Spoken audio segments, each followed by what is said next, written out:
Talk Seven Continents International P. I'm sitting here with the one and only Benzino the God. Zeno, what's good, my brother? National P, what up, It's my been G? a long night. It's been a long night. I know we tired, but it's been... You know we vampires. You know how we do. We late night. We bats. You know, so we here, man. We talking about the whole sender package thing, man. What you think about the whole sender package movement and getting the things to the inmates and all that? Man, you know, I mean, everybody from the hood, the minorities definitely has some, if they haven't been affected by the judicial system as far as being on probation or in jail or on parole, then it's like, you know, somebody in their family definitely is experiencing it. So this is something that touches everybody, you know, and it's an important, it's an important issue, you know, because there's way too many, you know, young black men, young Latino men locked up, and you know, anything that's going to support their struggle or them to be incarcerated in a positive way or to shed some light to them, then, you know, that's incredible. You already know. One famous thing, man, back in the day, man, that people used to always talk about, man, was your brushes with the law. You know, right. You had a couple of brushes with the law. Yeah. Let's talk about some of the stuff, man. It's two things I want to talk about. You know, we ain't gonna get into it crazy. Right. The tour. Definitely. Rough Riders. You know what I'm saying? They was on tour. Right. Everybody got locked up. Right. What happened in that situation? I mean, you know, we was with the Made Men, but it was, you know, it was like, how can I put it? Like, you know, you got two crews in a small hallway backstage. Little shit gets heated up, little misunderstanding. You know what I'm saying? And you got 5 minutes of like, you know, almost, you know, dudes beefing, but not really even knowing what they beefing for. It's just, you know, a lot of times when you got a big crew, it's hard, you know, to control everybody.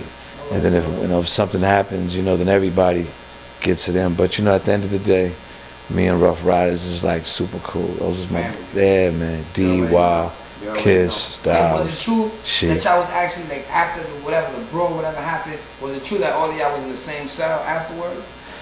They had a few dudes on my side in the same cell with them, yeah.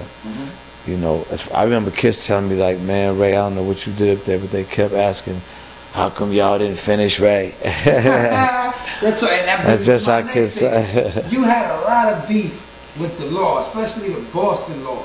You want to talk about that a little bit, like what was going on? I know you had a big case at one time with that, you know, and the reason why I want to ask you is because it's inspiration for a lot of people that's locked up, that's fighting, you know, the federal government and all that. I mean, you know, they had a big criminal investigation on me that was open for a minute.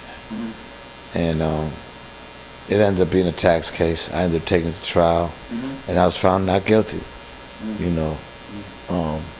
But, you know, I don't want to brag against the government. You know what I'm saying? You can't. You know, it was just a fortunate situation. You know, that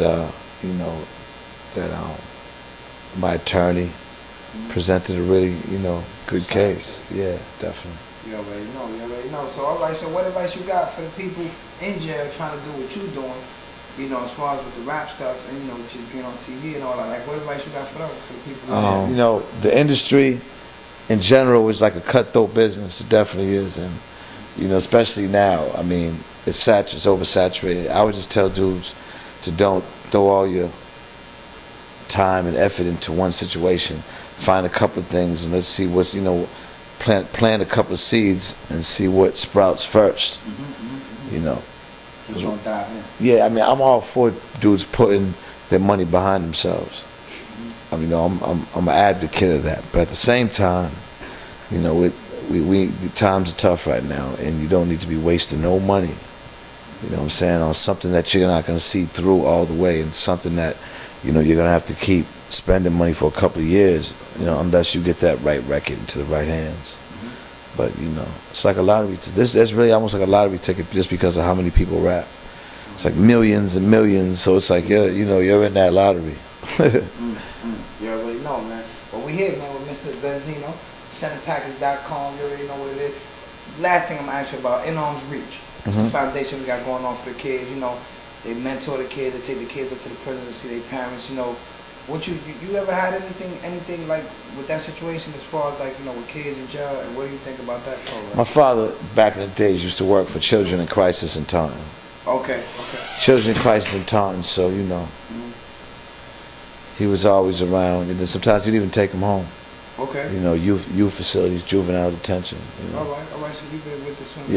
Yeah. So I remember, definitely a little kid having to give up my room for one of the guys. Yeah. My father used to get close to these guys. He used to try to turn them around.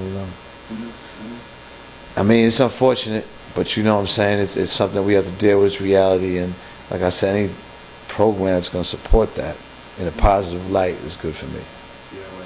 All right, man, you heard it here first, man. Benzino International motherfucking P. Fight Club. NYC, what up?